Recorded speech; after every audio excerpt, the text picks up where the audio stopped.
Iron Man, the audio drama.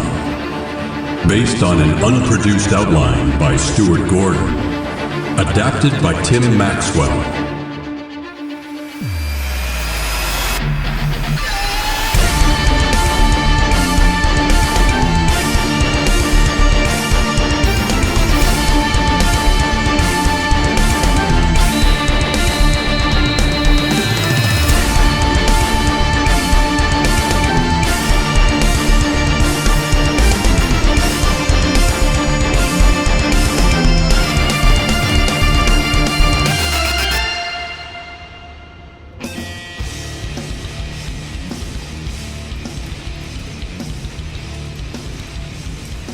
Tony Stark, surrounded by holographic displays and tinkering with intricate machinery, is deeply engrossed in his work. The clinks and whirs of technology fill the room as he furrows his brow in concentration.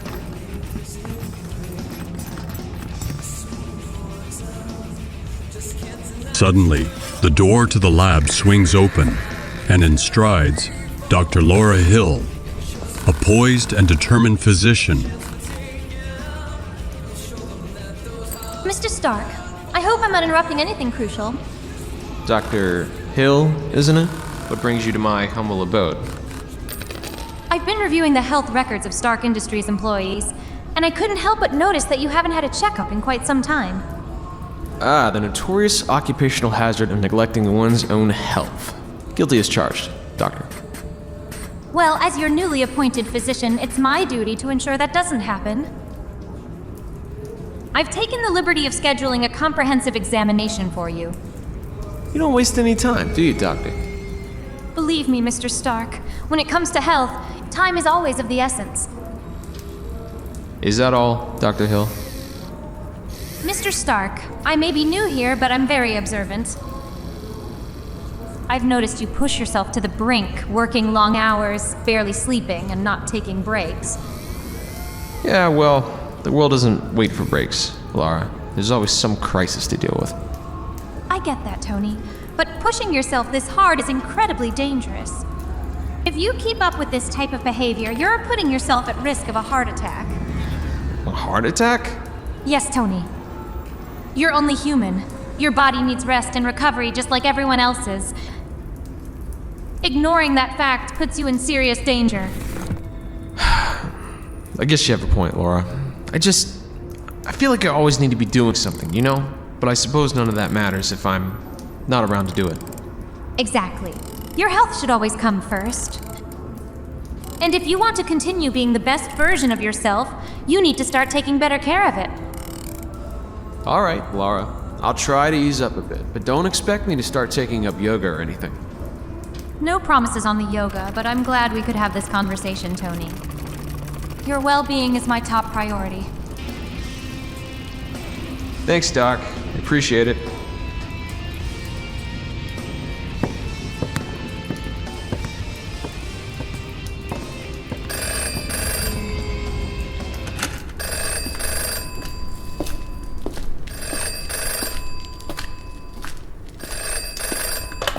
Hello, this is Tony. Hey Tony, it's me. Oh, hey Rhodey, how's it going? Pretty good. Hey, just thought I'd check up on you. Now, why would anyone need to check up on me? Tony, you've been locked away in your lab for days. What are you up to? Oh, just tinkering with some new projects, Rhodey. You know how it is. Come on, Tony, spill the beans. What's the latest creation that's been keeping you so busy? All right, but you did not hear it from me. I've been working on something big for the Defense Department. Something big? Like what? Let's just say it's shaping up to be the ultimate weapon. I call it Project Sentinel. Project Sentinel? Sounds serious. What does it do? Well, imagine a suit of armor, but on a much larger scale. It's equipped with state-of-the-art weapon systems, advanced AI, and reinforced with the strongest materials known to man. It's like a walking fortress. That sounds incredible, Tony. But are you sure it's a good idea? We don't want to escalate tensions unnecessarily. I hear you, Rhodey, but think about it. With Project Sentinel, we could protect our borders more effectively, respond to threats faster, and minimize casualties. It's about keeping our country safe. I get where you're coming from, Tony. Just make sure you're thinking about the consequences too. We don't want this to fall into the wrong hands. Don't worry, Rhodey. I've got it all under control.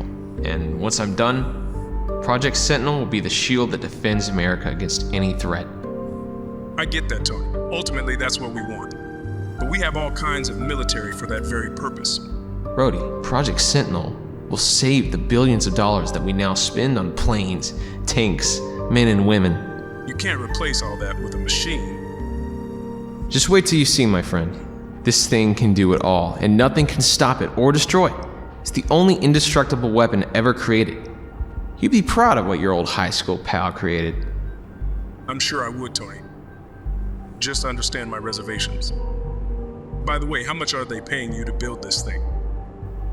It's not about the money, Rhodey. Then what's it about? It's about Stark Industries.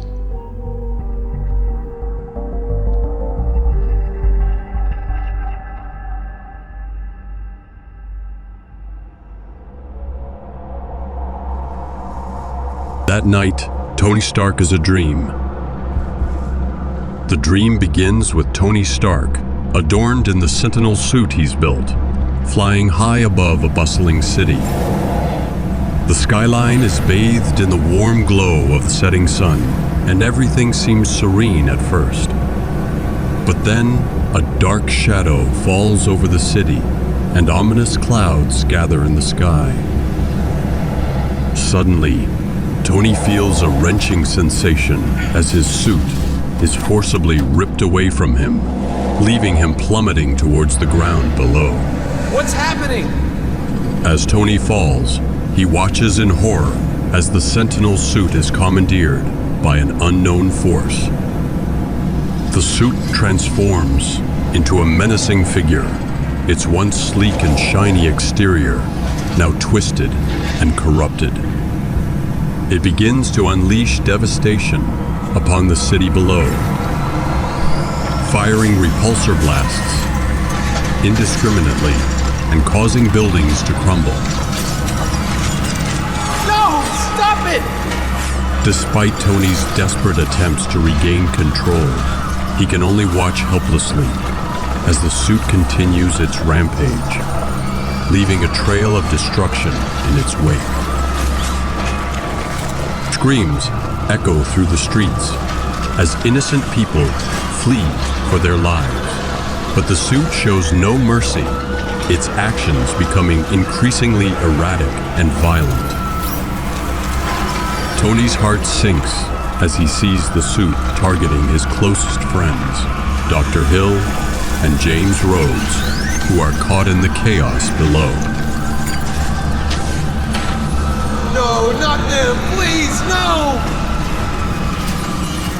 He desperately tries to reach them, but his efforts are in vain as he watches in horror as the suit's weapons are unleashed upon them. The guilt and anguish weigh heavily on his shoulders as he is consumed by a sense of powerlessness. Just as Tony is about to succumb to despair, he jolts awake, drenched in sweat and gasping for breath. It takes him a moment to realize that it was only a dream, but the images and emotions linger, haunting him long after he has opened his eyes. Rhodey was right. I have to make sure this never happens. The dream, or nightmare rather, becomes the catalyst of Tony's changing view on the project. He suddenly realizes that this weapon is too dangerous to complete because if it can't be stopped, how could we defend ourselves if it ever got out of our control?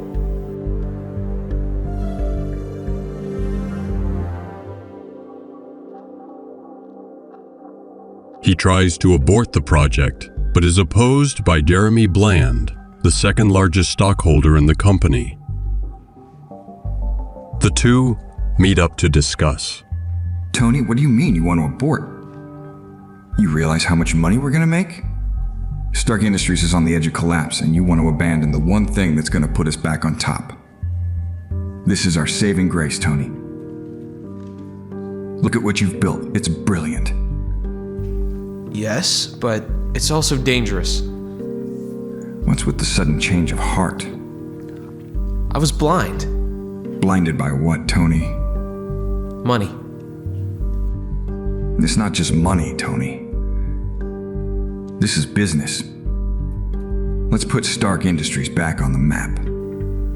I'm shutting it down, Bland. Project Sentinel is done. You can't have it. Tony, you can't do that. We have a contract with the United States Defense Department. They want the weapon so bad they can taste it. Tony, just give them what they want. It's the American thing to do.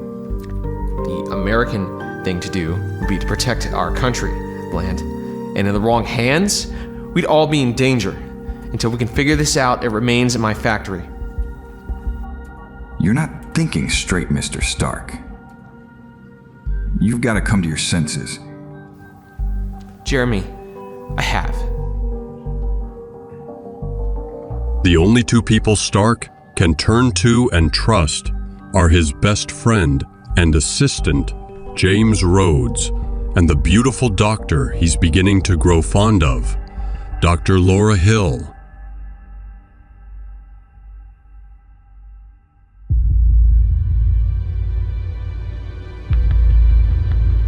In the heart of Stark Industries, amidst the gleaming machinery and whirring gadgets, chaos erupted like a sudden storm.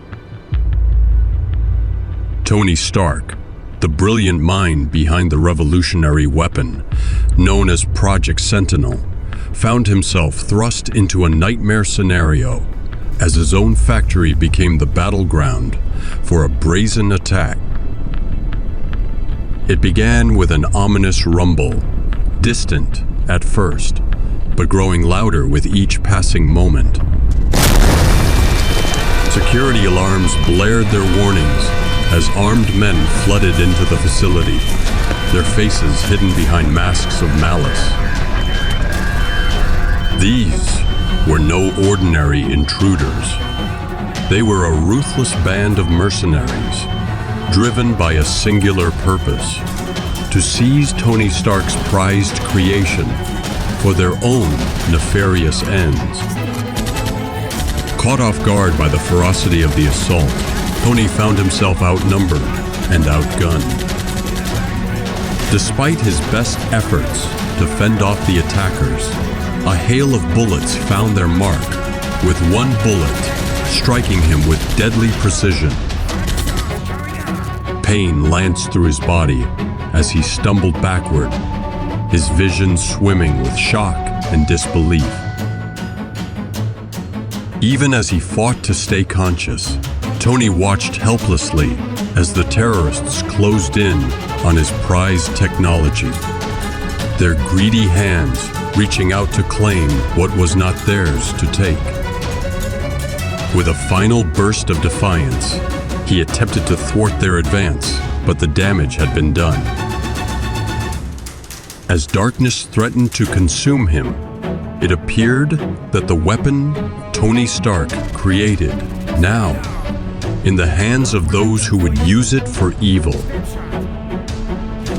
And so, as the sounds of battle faded into the distance and the invaders melted into the shadows, Tony Stark knew that this wasn't the end.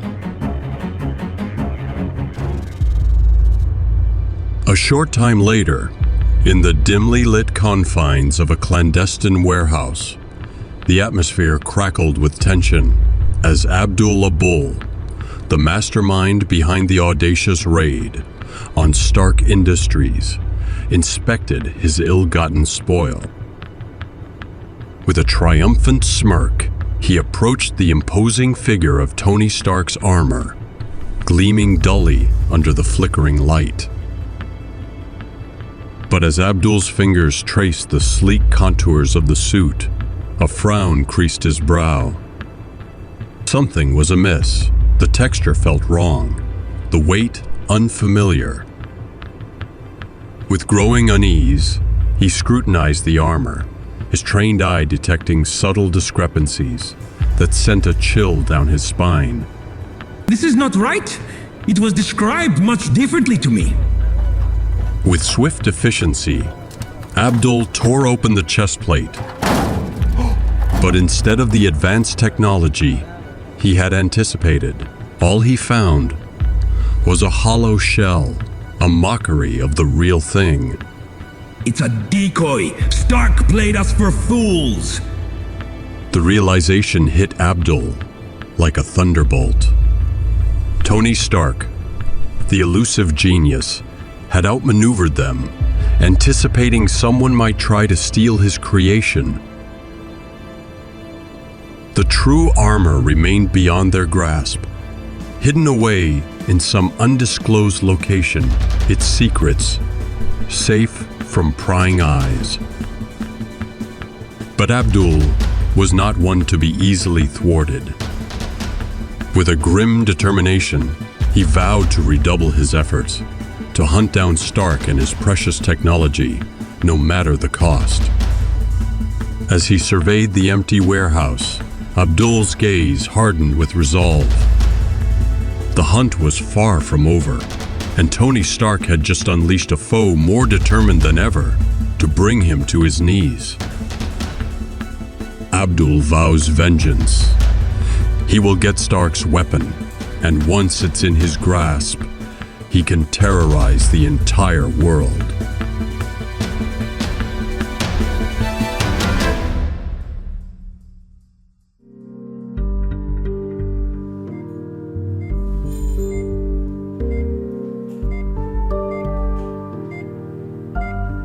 While Stark hovers between life and death in the hospital, Jeremy Bland takes control of Stark Industries.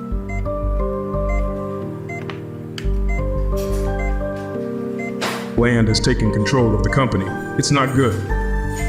You were right, Rhodey. About Project Sentinel. I shouldn't have created that weapon. It was a mistake. We'll figure this out, Tony. I have to stop them from completing it. With Bland in control, I have no doubt they'll try to finish it. I have to stop them. Tony, there's simply nothing you can do. There's a bullet lodged near your heart. They can't operate. I'm gonna die here, Rhodey. Don't say that, man. Wait, I have an idea. Using all his scientific genius, and aided by his loyal friend, Rhodey, Tony secretly constructs his Iron Man suit, which enables him to function normally, despite his injury. The Iron Man suit is a smaller and more form-fitting version of Project Sentinel. And it's not the ultimate weapon that Project Sentinel was intended to be. When he completes his suit, he escapes the hospital. Tony Stark successfully regains control of Stark Industries and puts Project Sentinel on temporary hold. However, the Defense Department and Jeremy Bland have a plan to get Tony out of the way once and for all. Back at Stark's factory, Tony Stark waited, now adorned in his powerful Iron Man suit, knowing that another attack would be imminent. Sure enough, Abull and his men arrived again, ready to attack and subdue Tony Stark. As Abull and his men launched their second assault on Stark Industries, they were met with a force they had not anticipated.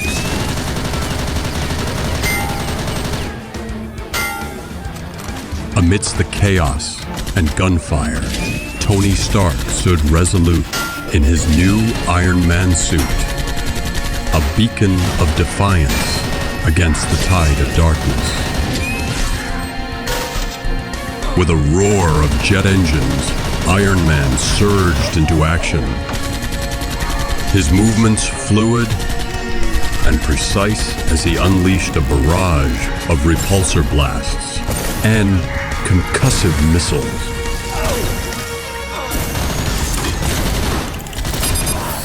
The warehouse reverberated with the clash of metal and the screams of combatants as Tony fought tooth and nail to defend his home and his technology from the clutches of evil. Caught off guard by the sudden appearance of the armored Avenger, Abdull's men faltered, their bravado crumbling in the face of overwhelming firepower. But Abdull himself remained undaunted, his determination unwavering as he rallied his forces for one final push.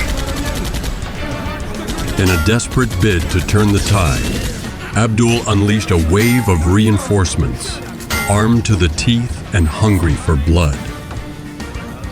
But Iron Man was more than prepared for the onslaught, his resolve stealing with each passing moment. With lightning, fast reflexes, Tony dispatched his adversaries with lethal efficiency, the whirring of servos and the crackling of energy punctuating the chaos of battle.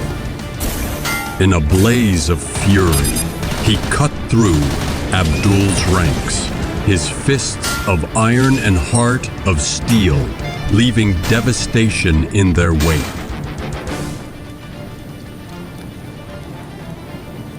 As the smoke cleared and the dust settled, Abull found himself staring into the unyielding gaze of the Iron Man. I will have it, Stark. The ultimate weapon will be mine. It's better if you just yield now. With a grim smile, Tony Stark uttered a single word, a vow forged in the crucible of conflict. Never. And with that, Iron Man unleashed a final salvo of repulsor blasts, driving Abdull and his dwindling forces into retreat.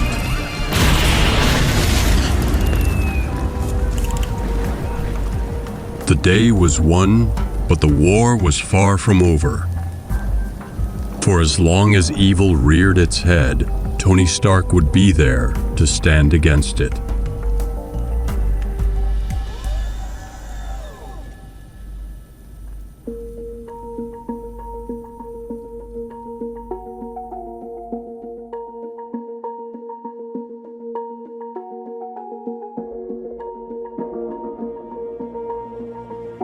Despite Tony Stark's valiant efforts to defend his company and himself against the ruthless attackers led by Abull, the tide of public opinion shifted swiftly against Iron Man.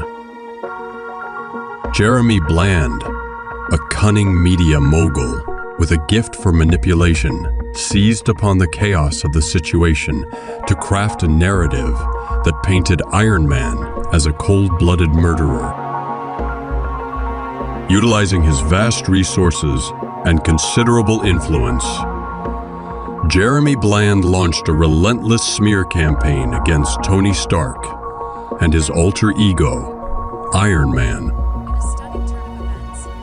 Through carefully crafted propaganda and sensationalized news coverage, he portrayed Iron Man's actions as excessive and unjustified, painting a distorted image of the armored Avenger as a menace to society. Bland's persuasive rhetoric and strategic manipulation of public sentiment swayed the minds of the masses, turning public opinion against Iron Man. With each passing day, Stark found himself vilified in the eyes of the very people he had sworn to protect. Law enforcement agencies, under pressure from the public and influenced by Bland's machinations, launched investigations into Iron Man's alleged crimes. Despite Tony Stark's insistence that he had acted in self-defense, the evidence was twisted and distorted to fit the narrative of guilt. In the court of public opinion, Iron Man stood accused of heinous acts, his reputation tarnished, and his legacy threatened. Despite his noble intentions and selfless heroism, Tony Stark found himself cast as a scapegoat for the sins of others. As the weight of public scrutiny bore down upon him, Tony Stark faced his greatest challenge yet, not as Iron Man, but as a man fighting to reclaim his honor and prove his innocence in the face of overwhelming adversity. But in a world where perception was reality, the road to redemption would be fraught with peril and uncertainty. Faced with the relentless pursuit of law enforcement and the relentless smear campaign orchestrated by Jeremy Bland, Tony Stark made a difficult decision. He abandoned the Iron Man suit, the symbol of his power and identity, in a desperate bid to evade capture and clear his name. Alone and vulnerable, Tony Stark retreated into the shadows, relying on his intellect and resourcefulness to stay one step ahead of his adversaries. But fate, it seemed, had other plans in store. Unbeknownst to Tony, Abull's operatives scoured the city, searching for the armor.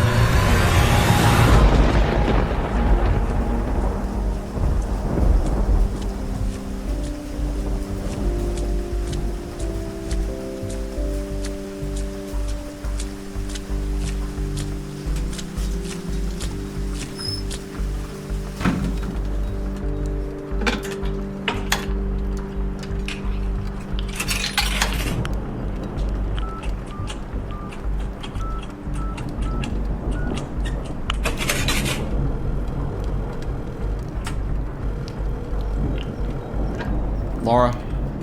Tony, where are you? I'm calling from a payphone. I gotta make this quick. Are you okay?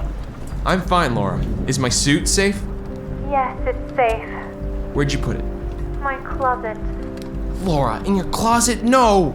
I told you to put it somewhere safe. People are looking for it. I'm sorry, Tony. You didn't exactly tell me where to put it. Laura, are you okay? What's happening? Where's the suit? Where is it? Tell me. What's happening? Please! No! No! Tony Stark, is that you? What have you done? I'll keep killing until I get what I want. I've got your suit. Next is the weapon. It will be mine. Goodbye, Mr. Stark!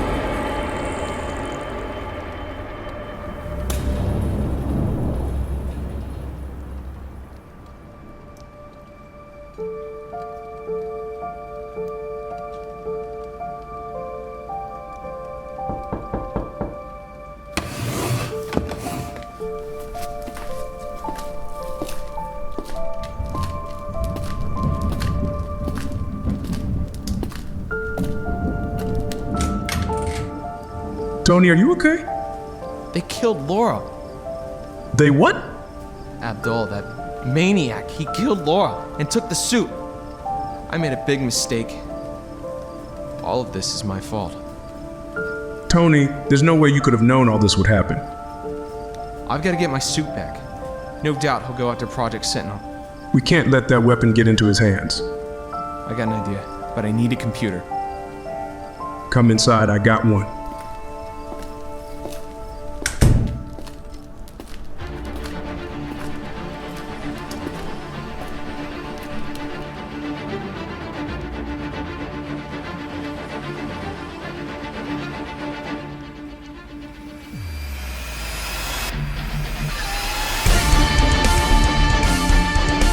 Tony Stark and Rhodey quickly spring into action.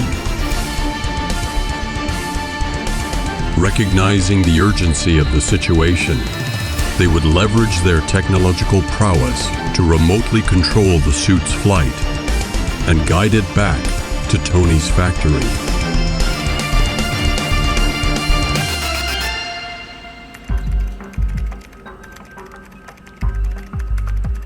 Tony, this is amazing. You can remotely control the suit. That's right. You thought of everything, Tony. Don't I always? Just tell me where you want the suit, and I'll guide it there from my computer. Send it to my factory. I'll head there right now and be ready for it. If my suspicions are correct, Abdull will be in that suit. How will you get it off of him, though? I don't plan on getting it off of him. What do you mean? Just get to work on that remote. I'll head to my factory. Send it there.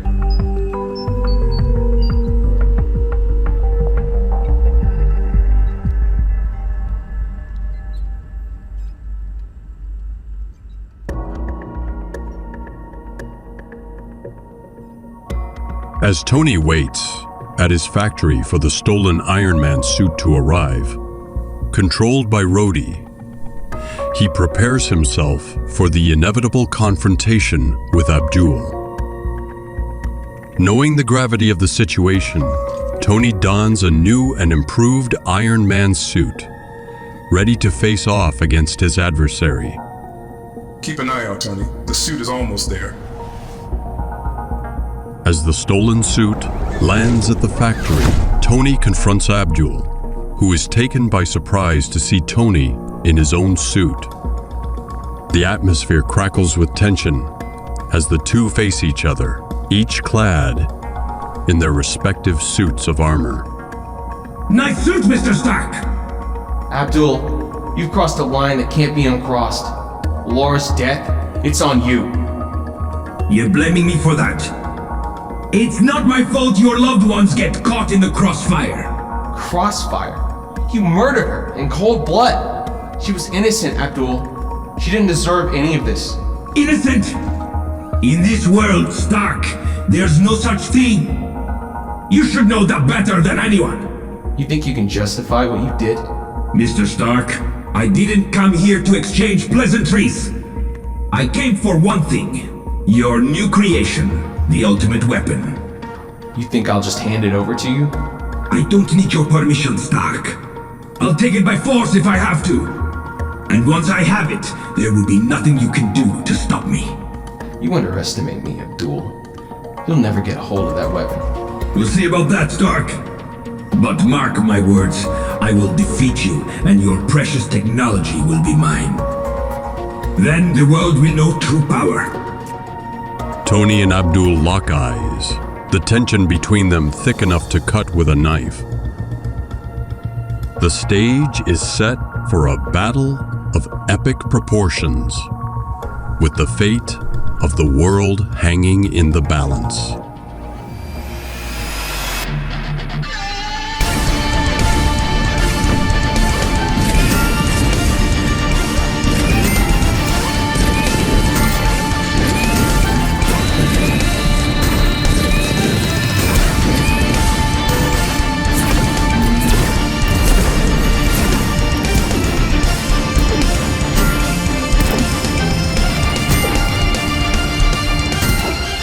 The factory is filled with the clang of metal as Tony Stark, clad in his new and improved Iron Man suit, faces off against Abdull, who wears the stolen suit. Sparks fly as the two armored figures clash in a whirlwind of punches, kicks, and energy blasts.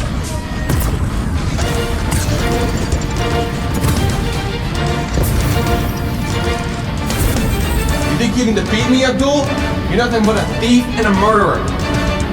You're the one who's delusional, Stark! I'll soon be spitting on your grave!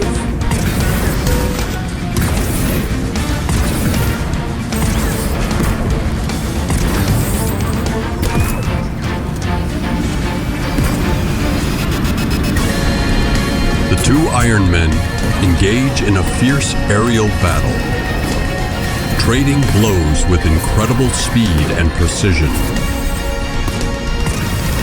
Tony's new suit showcases its enhanced capabilities, deflecting Abdull's attacks and delivering devastating counterattacks.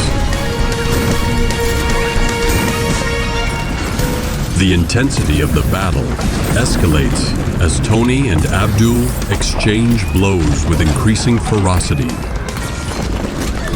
The factory around them shakes from the force of their clashes, machinery and equipment getting caught in the crossfire. You want power, Abdull? I'll show you power! With a surge of energy, Tony unleashes a devastating attack, engulfing Abdull in a blinding burst of light.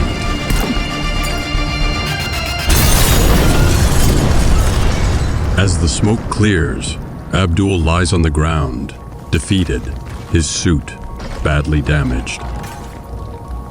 It's over, Abdull. You've lost. Amidst the chaos of the factory, Jeremy Bland emerges from the shadows, his presence sending a chill down Tony's spine. Tony's expression darkens as he confronts the man responsible for orchestrating the mayhem. Bland, you slimy piece of... You orchestrated all of this. Guilty as charged, Tony. Every move, every play, all part of my grand design. Laura, it's your fault she's dead. Innocent people have died because of you. Collateral damage, Stark.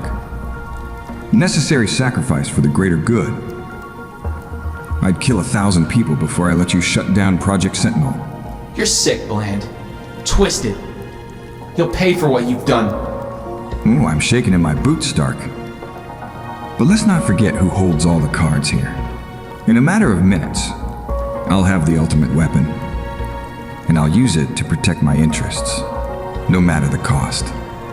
Abdull slowly gets to his feet, trying to pull himself together in the fractured Iron Man suit. Hey, Abdull. Kill Tony Stark, please. Gladly.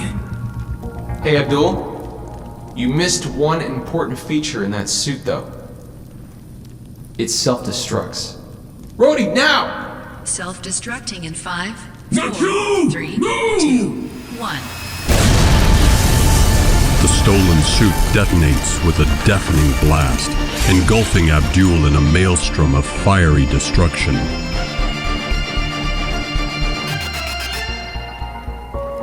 Tony is thrown back by the force of the explosion, shielded by his own suit from the worst of the blast.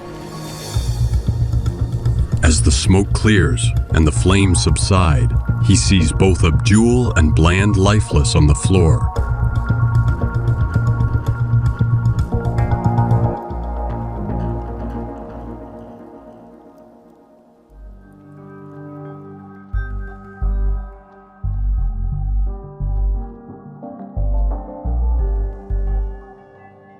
In the aftermath, Tony clears his name by producing recorded footage of Jeremy Bland's admission of killing thousands in order to secure the ultimate weapon. In a dramatic turn of events, Tony Stark, the billionaire industrialist and CEO of Stark Industries, has been vindicated of all charges following the emergence of incriminating footage implicating Jeremy Bland, who perished in a mysterious explosion at a Stark Industries facility. The footage, obtained from security cameras within the Stark Industries compound, captures Bland, previously suspected of collusion with Stark's rival companies, making a chilling admission. In the video, Bland can be heard confessing his willingness to sacrifice thousands of lives to obtain what he refers to as the ultimate weapon. Authorities investigating the explosion that claimed Bland's life initially considered Stark a prime suspect. However, the revelation of Bland's admission has shifted the focus of the investigation. It has been revealed that Bland was not acting alone, but in league with a known terrorist identified as Abull. Tony also rids himself of Project Sentinel by storing it in an undersea atomic waste-holding tank, where it will remain forever. Tony also promotes James Rhodes from assistant to director of operations for Stark Industries.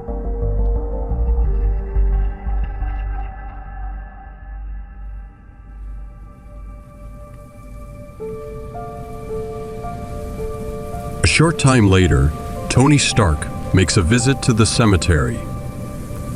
As he stands solemnly before Laura Hill's grave, a sense of profound loss washes over him. The weight of her death, an innocent life taken by senseless violence, weighs heavily on his heart.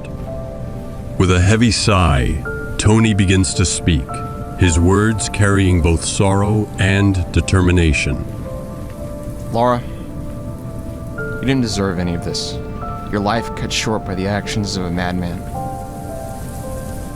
It's a tragedy that I can't undo, but I can make sure that your death was not in vain. Your death has shown me that there are forces in this world that must be confronted. Innocent lives are at stake. I can't stand idly by while evil triumphs. Maybe becoming Iron Man is what I need to do. Maybe I need to step into the role of protector, to shield others from the same fate that befell you. I won't rest until I make this world a safer place. I'll use every resource at my disposal, every ounce of my intellect and strength, to ensure that no one else suffers the way you did. Your memory will be my guiding light, Laura. And as Iron Man, I'll honor that memory by protecting the innocent, no matter the cost.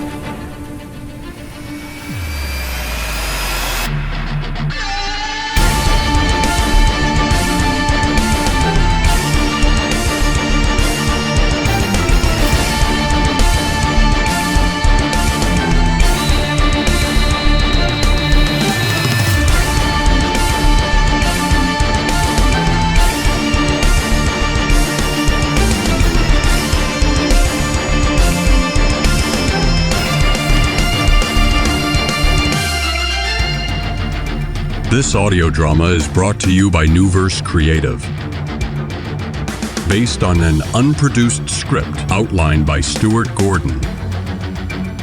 Adapted by Tim Maxwell. Featuring the voice talents of Austin Garner, Axel Peterson, Kimmy Valentine, Brett Solferino, Kamal Wissem, and Billy Mason. Narrated by Simon Mitchell. Mixed and edited by Tim Maxwell. Music by Fesliyan Studios. Based on characters appearing in Marvel Comics.